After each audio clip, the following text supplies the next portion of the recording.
নমস্কার, রোজ কিচেনে আপনাদের স্বাগত। আজ বানাচ্ছি পনির স্যান্ডউইচ। রবিবার সকালটা নতুন একটা ব্রেকফাস্ট দিয়ে শুরু করা যাক।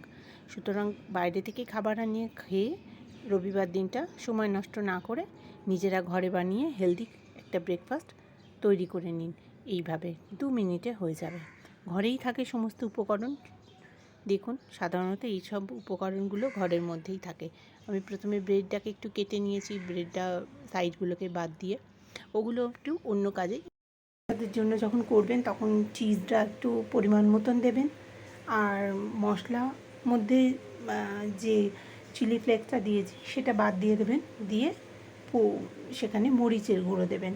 আর সসটা দেবেন নর্মাল সস, যেটা সুইট অ্যান্ড সাওয়ার হয়, এরকম কিছু দেবেন। দিয়ে বানাবেন, তাহলে খুব টেস্টি হবে। যদি আপনারা লেটুস খান, লেটুসটা ইউজ করতে পারেন।